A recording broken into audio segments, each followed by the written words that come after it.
There's no feeling more intense than starting over. If you deleted your homework the day before it was due, as I have, or if you left your wallet at home and you have to go back after spending an hour in the commute. If you won some money at the casino and then put all your winnings on red but it came up black. If you got your best shirt dry cleaned before a wedding and then immediately dropped food on it. If you won an argument with a friend and then later discovered that they just returned to their original view. Starting over is harder than starting up.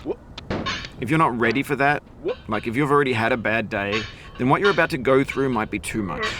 Feel free to go away and come back. I'll be here.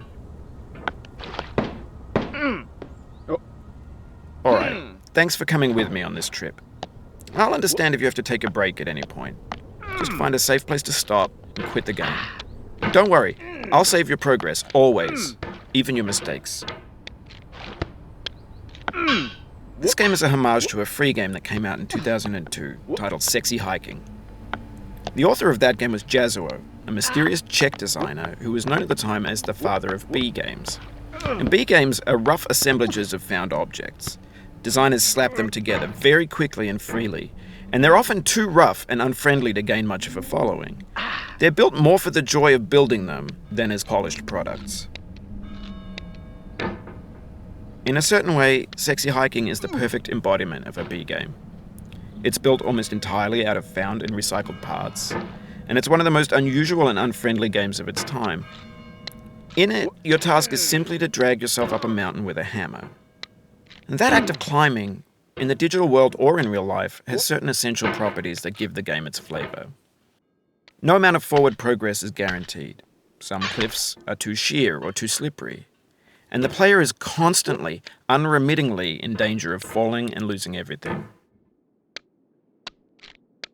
Anyway, when you start Sexy Hiking, you're standing next to this dead tree that blocks the way to the entire rest of the game.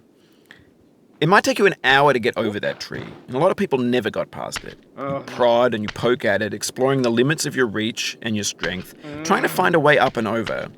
And there's a sense of truth in that lack of compromise. Most obstacles in video game worlds are fake. You can be completely confident in your ability to get through them once you have the correct method or the correct equipment or just by spending enough time. In that sense, every pixelated obstacle in Sexy Hiking is real. The obstacles in Sexy Hiking are unyielding, and that makes the game uniquely frustrating. But I'm not sure Jazzuo intended to make a frustrating game. The frustration is just essential to the act of climbing, and it's authentic to the process of building a game about climbing. A funny thing happened to me as I was building this mountain. I'd have an idea for a new obstacle, and I'd build it, test it, and it would usually turn out to be unreasonably hard. But I couldn't bring myself to make it easier. It already felt like my inability to get past the new obstacle was my fault as a player rather than as a builder. Imaginary mountains build themselves from our efforts to climb them, and it's our repeated attempts to reach the summit that turns those mountains into something real. When you're building a video game world, you're building with ideas, and that can be like working with quickset cement.